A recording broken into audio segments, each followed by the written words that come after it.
Imagine waking up one day and realizing that life, with all its pressures, challenges, and uncertainties, no longer shakes you.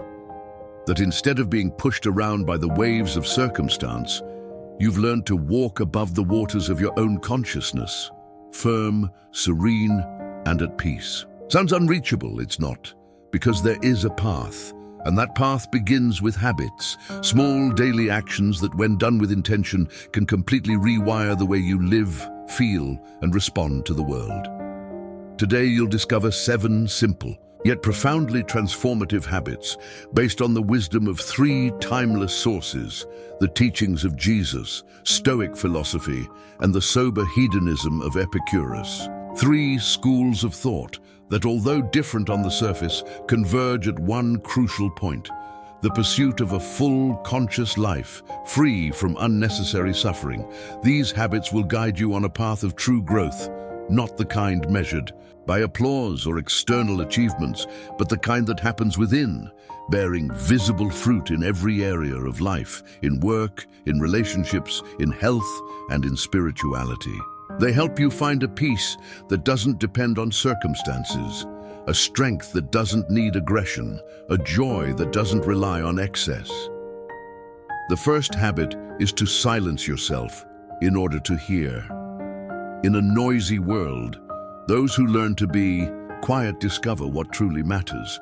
Jesus withdrew to pray in silence. The Stoics wrote in their journals to hear their own reason. Silence is not the absence of sound, but the presence of consciousness. The second habit is to accept what you cannot control. Instead of fighting reality, the great masters teach us to embrace it with wisdom. Jesus, facing the cross, chose love. Epictetus, who lived most of his life as a slave, taught, "It's not what happens to you, but how you respond to it that determines your peace." The third habit is to find pleasure in simplicity. Epicurus reminds us that true pleasure doesn't lie in excess, but in essence. A simple, well-prepared meal is worth more than a banquet of ostentation. Jesus shared bread and wine, not imperial delicacies. The fourth habit is to live with intention, not in reaction. Life gains meaning when it's lived on purpose. The Stoics began each day by reflecting, "How will I act today?" Jesus didn't react to the world. He chose his steps with intention. The fifth habit is to say no to the unnecessary. Spiritual minimalism is what Jesus lived. Nothing in excess, everything with meaning. Epicurus believed that he who needs the least is closest to the gods. Saying no to the superfluous is saying yes to the essential. The sixth habit is to speak less, act more. Measured words, grand actions. Jesus taught, "By their fruits you will know them." The Stoics preferred practiced virtue over fiery rhetoric. The seventh habit is to seek joy that doesn't depend on the world. This is the joy of those who are free, who aren't shaken by praise or criticism, loss or gain. Jesus said, "My peace I give you, not as the world gives." Epicurus called this ataraxia, unshakable peace. If you apply these habits with sincerity, they will transform not only your routine, but your very identity. You'll become more centered, lighter, and stronger. You'll stop chasing happiness and start attracting it. And here's the best part. You don't need to change who you are. You just need to remember, these habits don't shape you into something artificial. They reveal you. They bring your true essence to light.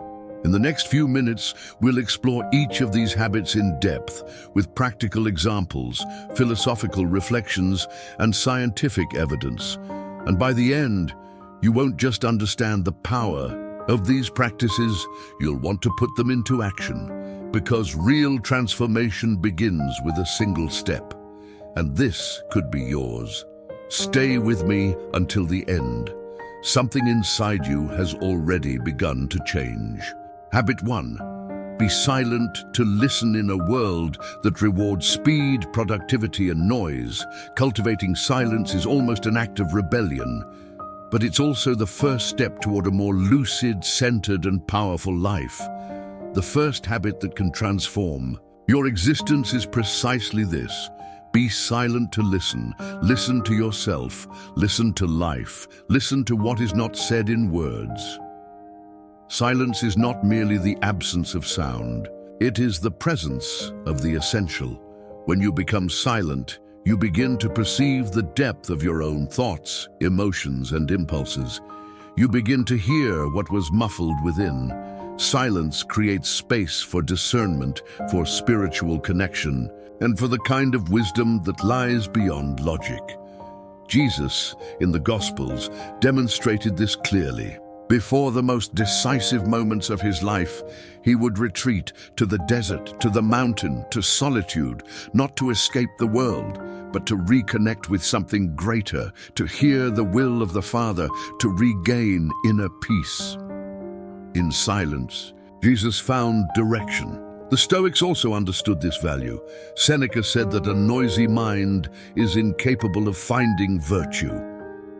Marcus Aurelius, ruler of an empire, wrote his meditations in silence, reflecting on what was essential, what was within, his control and what needed to be let go. For the Stoics, silence was not passivity, it was a strategy of clarity. Epicurus, in his own way, saw silence as a condition for true pleasure. In his garden, he valued simplicity and contemplation.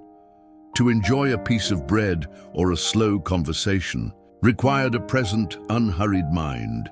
For Epicurus, pleasure wasn't about excess, it was about depth. And depth requires silence. Modern neuroscience supports this ancient view. Research from Harvard University shows that daily moments of silence activate the parasympathetic nervous system, reducing levels of cortisol, the stress hormone. A study published in the journal Brain Structure and Function revealed that just 2 minutes of absolute silence can be more restorative for the brain than relaxing music. Silence, scientifically proven, helps rebuild our inner balance. Adopting the habit of silence is like sharpening the blade of your awareness. It allows you to see your emotions more clearly, notice unconscious patterns, and make wiser decisions. In silence, you find yourself, and God, if that's how you choose to call it. Start small, 5 minutes a day. No phone, no noise, no distractions. Just you and your breath. Gradually increase that time. Go to a park. Disconnect for a weekend. Fast from words. Observe how, in silence, your intuition becomes sharper. How your anxiety decreases.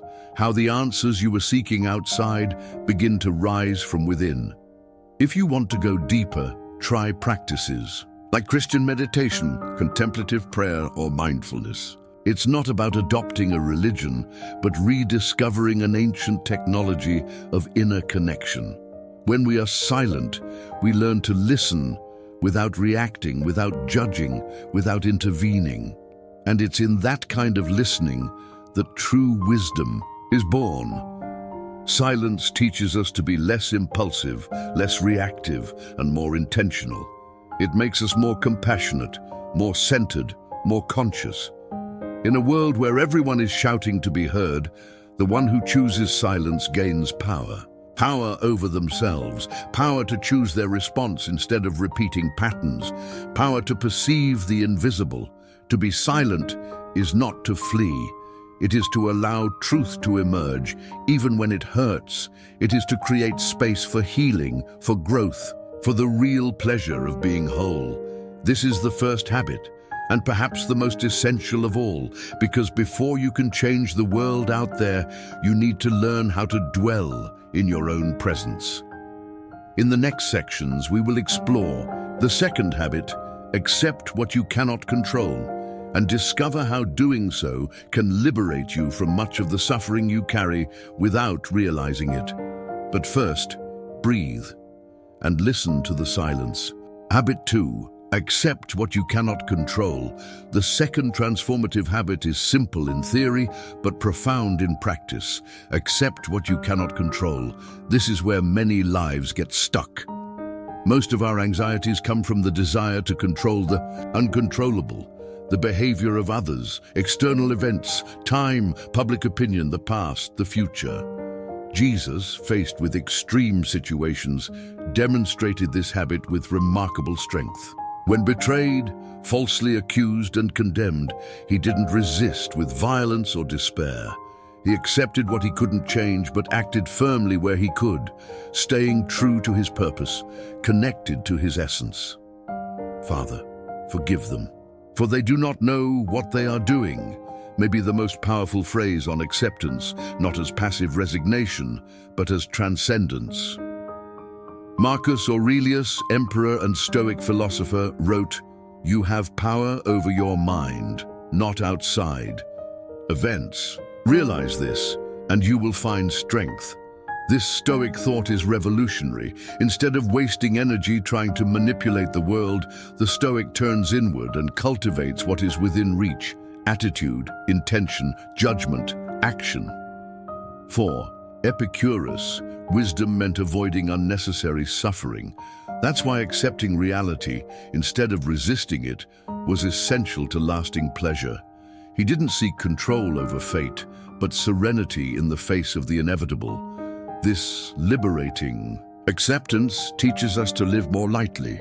From a scientific point of view, acceptance has proven effects on mental health. A study published in the journal Emotion by the American Psychological Association showed that people with a greater capacity to accept negative experiences without trying to deny or fight them have significantly lower levels of anxiety, depression, and chronic stress. Conscious acceptance strengthens emotional resilience and reduces mental overload. But beware, accepting is not the same as conforming. It's not crossing your arms.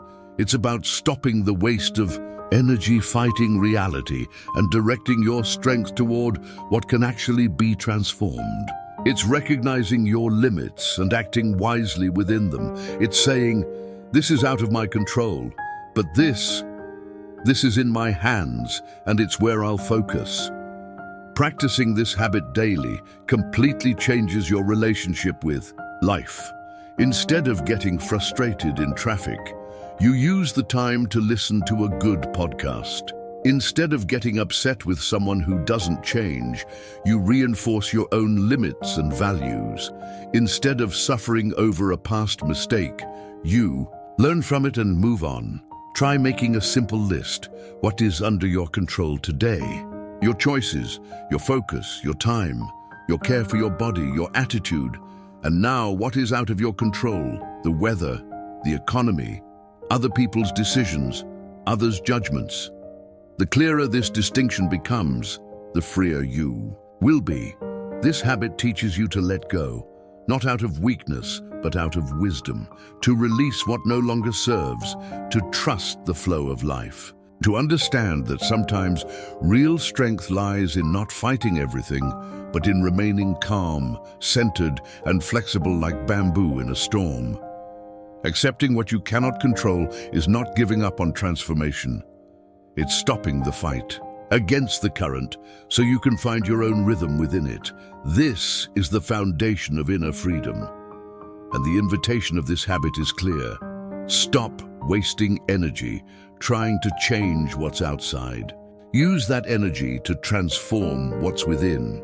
In the next section, we'll dive into the third habit. Live with simplicity and true pleasure.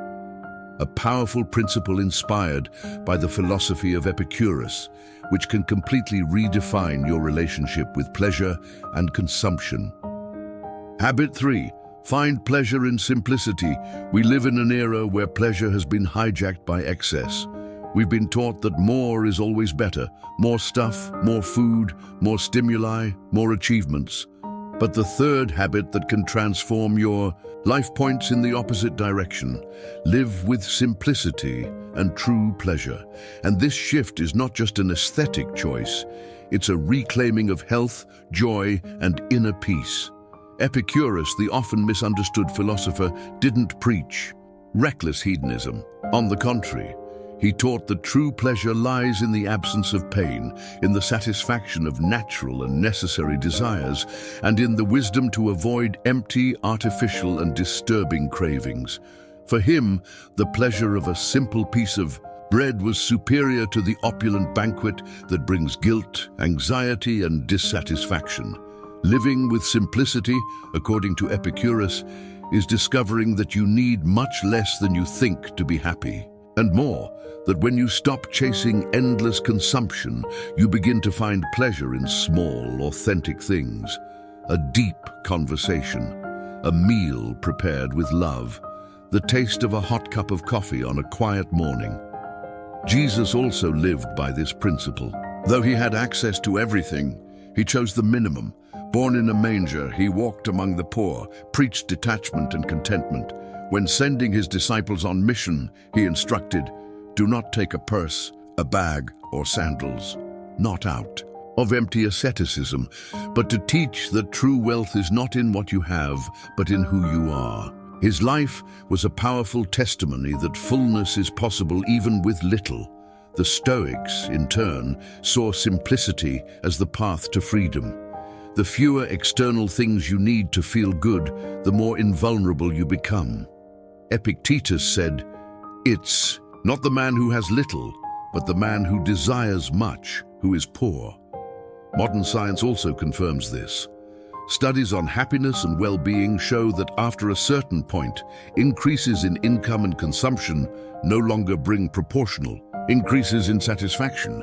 A Princeton University study revealed that once you earn enough to meet your basic needs and provide some security, additional income has nearly zero impact on subjective happiness.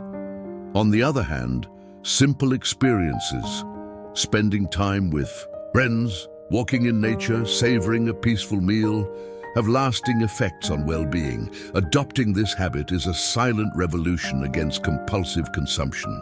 It's learning to say enough. It's retraining your senses to perceive beauty in the simple. It's recovering pleasure without guilt. It's not about living in scarcity, but escaping the prison of ostentation. It's trading gold for what's essential. Look around you now. How many things do you own that you don't need?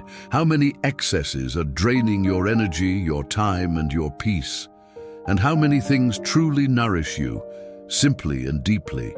When you cultivate simplicity, you discover that happiness is closer than you thought. It's in the now.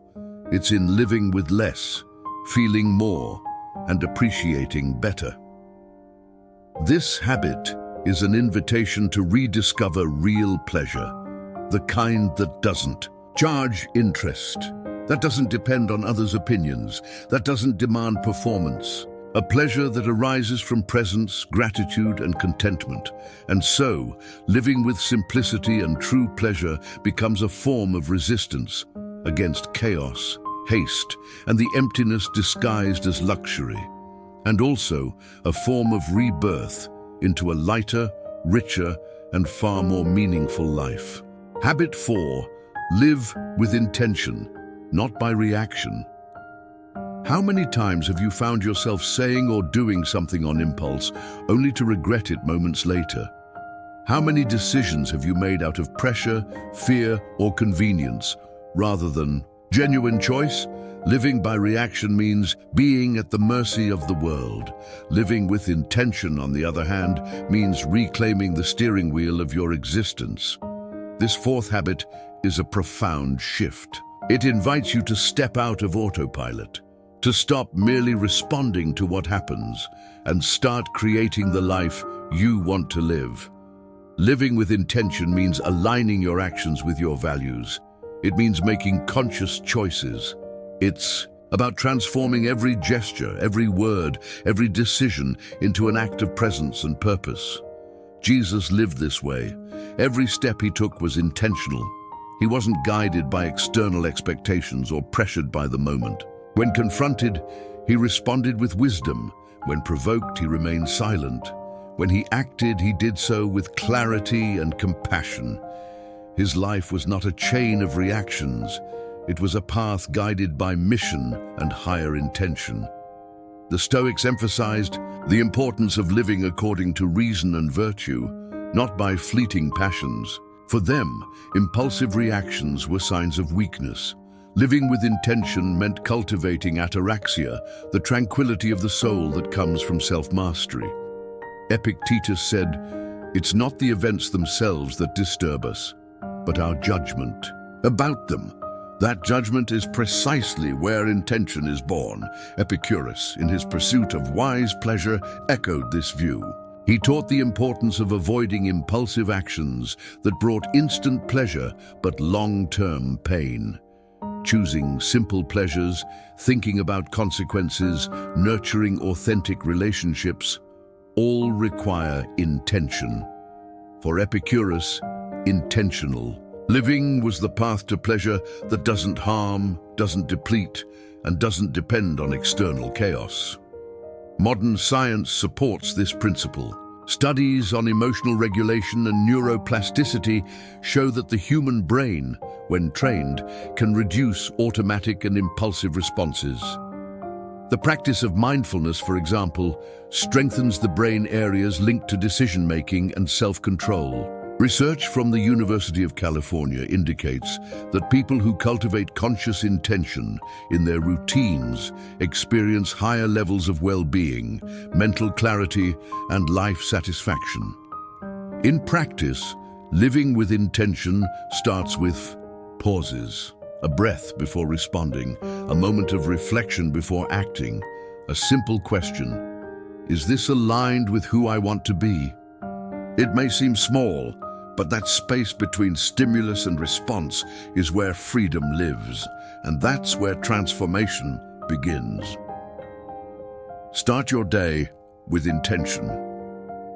Instead of diving straight into notifications, ask yourself, what energy do I want to bring into today? Before a tough conversation, take a breath and ask, what is my true intention here? To prove something or to connect? When faced with conflict, question, am I reacting or wisely choosing? Living with intention doesn't mean controlling everything. It means not being controlled by everything. It's having direction, even in the storm. It's owning your response, even when the world pushes you toward autopilot. This habit is the foundation of true autonomy. It frees you from emotional slavery, it shields you from social manipulation, and it guides you toward a more coherent, centered, and powerful life. When you live with intention, you stop merely surviving and start truly living. This is the fourth habit, an invitation to trade impulse for awareness, hurry for purpose, chaos for clarity, and step by step to rebuild. Your life is a work of art, not shaped by chance, but crafted by the force of your presence. Habit 5, say no to the unnecessary. We live in a world that idolizes excess information, commitments, possessions, and distractions. We are constantly encouraged to accumulate things, tasks, connections, stimuli, as if more automatically meant better. But the truth is, the more we say yes to everything, the more we say no to our peace, our clarity, and what truly matters. Saying no to the unnecessary is a habit of liberation. It's an act of quiet courage. It's the willingness to simplify so we can breathe, to be silent so we can listen, to reduce so we can find what's essential. Jesus modeled this on his earthly journey.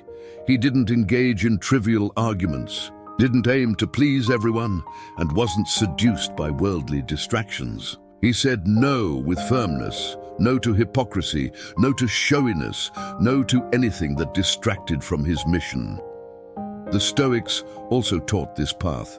Seneca warned against empty busyness, saying, "We are not given a short life, but we make it short by wasting it." For him, learning to refuse was a noble art. Knowing what to ignore, what to decline, what to let go of, is as important as knowing what to embrace. Marcus Aurelius, emperor and philosopher surrounded by pressure and demands, wrote about the value of a clear mind and a simple heart, focused only on what is just, necessary, and virtuous. Epicurus did not see pleasure as an invitation to excess, but as a celebration of sufficiency. For him, wisdom was knowing the difference between true pleasure and corrupt pleasure. Eating well didn't mean feasting on luxury, but enjoying a simple meal with gratitude. Epicurean hedonism at its core is minimalist. It values what's essential and rejects the superfluous, the very things that fuel anxiety, dependence, and future suffering. Modern science confirms the positive effects of simplicity. Studies from Princeton University show that cluttered environments reduce our ability to focus and increase stress levels. Research on digital minimalism, the practice of limiting time on social media and digital devices, reveals that people who embrace this philosophy experience higher levels of well-being, productivity, and life satisfaction. Saying no to the unnecessary is not about scarcity. It's about conscious abundance. It's about creating space in your mind, your heart, your schedule, and your surroundings. It's trading overload for presence, noise for silence, distraction for intention. In practice, this might mean declining invitations that don't align with your values. It might mean reducing the number of clothes in your closet. It might mean setting screen time limits, filtering conversations, or simply choosing quality over quantity. It's not about having less. It's about living with purpose. This habit gives you back sovereignty over your time and energy. It redefines your priorities. It teaches you to do less and, paradoxically, to live more. Because when you stop carrying the weight of what's unnecessary, you discover the power of what is essential. Saying no to the unnecessary is at its core saying yes to yourself. Habit 6. Speak less. Act more. In a world drowning in opinions, noise, and endless online chatter, silence has become a rare and revolutionary form of wisdom. We are constantly urged to express ourselves, to post, to react, to have a take on everything. Yet behind all this talking, many lives remain unchanged, because transformation is not in what we say, but in what we do. Jesus was not a man of empty words. His teachings were powerful, yes, but it was his actions that transformed hearts. He healed, embraced, forgave, washed the feet of his disciples. In the moment of ultimate trial, when accused unjustly and condemned, he chose silence. That silence, more than 1,000 speeches, echoed through history. His life was the message, not just his sermons. "By their fruits you will know them," he said.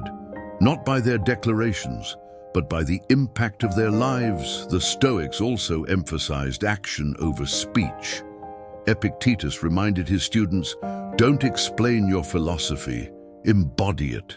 Marcus Aurelius, emperor and philosopher, wrote extensively about the value of doing good quietly, without seeking applause. True strength in the Stoic worldview was demonstrated through behavior consistent with one's principles, not through boasting or grandstanding. It was about internal alignment and external coherence. Epicurus, though often caricatured as a hedonist of words, actually practiced and taught the pleasure of simplicity and quiet living. His lifestyle was modest, intentional, and grounded in action.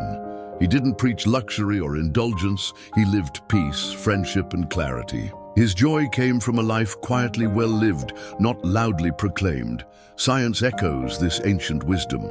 Studies in behavioral psychology show that verbal affirmations, when not backed by concrete action, have little to no effect on long-term behavior. Change. Real transformation occurs when actions are taken repeatedly, building new neural pathways and habits. The brain registers action, not just intention, as proof of change. This means less talking, more doing leads to real rewiring. Living. This habit can take many forms. It could mean committing to a morning routine instead of talking about how tired you always are. It might be choosing to help someone in silence rather than sharing motivational quotes online. It may look like working diligently behind the scenes, while others perform for attention. Speaking less and acting more is not about being mute. It's about letting your actions speak with undeniable clarity. It's resisting the ego's need to be seen and choosing instead to be effective. It's trusting that authenticity doesn't need applause to have impact. The more you act in alignment with your truth, the less you feel the need to explain yourself. And from that alignment comes a quiet power, the kind that transforms not only your own life, but the lives of everyone around you. Let your life be the loudest thing about you. Habit 7. Seek joy that doesn't depend on the world, in a world where promises of happiness are sold through storefronts, screens, and social status. Seeking true joy has become a rebellious act. We're bombarded daily with the idea that happiness is always somewhere outside ourselves. A new relationship, a better car, a dream vacation, more money, more recognition. But this endless pursuit traps us in a race with no finish line. Real, lasting, and profound joy doesn't come from what happens to us. It comes from who we are within. Jesus repeatedly spoke of a peace and joy, not as the world gives, John 14:27. He never promised his disciples a life without hardship. In fact, he said they would face trials, yet he also declared, "Take heart, I have overcome the world." His joy didn't come from a pain-free existence, but from the certainty of a higher purpose, a constant connection to the Father, and unwavering trust in something beyond the material. Even in the face of the cross, he did not lose his inner peace. That's more than faith. It's a way of living. The Stoics had a similar understanding. For them, happiness, eudaimonia, wasn't tied to external circumstances, but to a life lived in accordance with reason and virtue. Seneca wrote, "True happiness is to enjoy the present without anxious dependence on the future." Roman Emperor Marcus Aurelius taught that tranquility arises when we accept what we cannot control and act with integrity on what we can. Stoic joy lies in living with moral clarity, staying true to your values even in adversity. It's not about smiling while everything falls apart, but about not letting the outer chaos steal your soul's calm. Epicurus, often misunderstood, also offered deep insight into the pursuit of pleasure. For him, lasting pleasure wasn't found in indulgence or luxury, but in the absence of disturbance. It was the pleasure of a quiet mind, a simple life, and gratitude for the essential. "Bread and water," said Epicurus, "can provide supreme pleasure for one who is at peace with himself." In this view, joy arises from contentment, not in wanting more, but in needing less. From a scientific perspective, neuroscience confirms that genuine happiness is far more linked to internal states than external stimuli. Research on gratitude, meditation, and life purpose shows that people who nurture a rich inner life through reflection, spirituality, and connection to personal values report higher well-being even in difficult circumstances. Studies show, for instance, that daily gratitude practices significantly increase feelings of joy and reduce symptoms of depression, regardless of financial or social conditions. Seeking joy that doesn't depend on the world is an act of courage. It's choosing not to be a hostage to emotional marketing, external turbulence, or others' approval. It's about building a solid foundation within, a living spirituality, a clear life philosophy, and a connection to what is eternal, invisible, and sacred. Practically speaking, it might mean starting your day with silence and reflection instead of social media. It could be expressing gratitude for simplicity rather than complaining about the lack of luxury. It might be choosing authentic relationships over superficial ones. It's about savoring the present moment, with all its ups and downs, as part of the journey. When we stop expecting the world to make us happy and begin cultivating joy from within, we become free. And a free person, someone who has found their own source of inner contentment, is unshakable because their peace is non-negotiable, their joy is unmanipulable, their soul has found a home. May you begin today to seek that silent, steady, and genuine joy, the kind that doesn't depend on the world, but transforms the world through you. If these habits stirred something in you, why not act now? Don't keep this awakening to yourself. There are people around you, maybe even close to your heart, who need to hear this. Some are living on autopilot, silently suffering, just waiting for a nudge in the right direction. Share this video. Be the spark of transformation in someone's life. Like it, comment which habit resonated most, and subscribe for more content like this. Change begins when you say, "Enough, I choose to live differently now." Life doesn't change all at once. It changes gradually when you decide to walk with intention, cultivate what truly matters, quiet the external noise, and listen to your own soul. By living out these 7 habits, you don't just change your routine, you change your internal architecture. And that quiet, almost invisible shift is the most revolutionary of all. Remember, you don't need a perfect world to live in peace. You need a soul that is firm, conscious, and awake. May this journey take you closer to yourself, and through that, closer to everything that is real.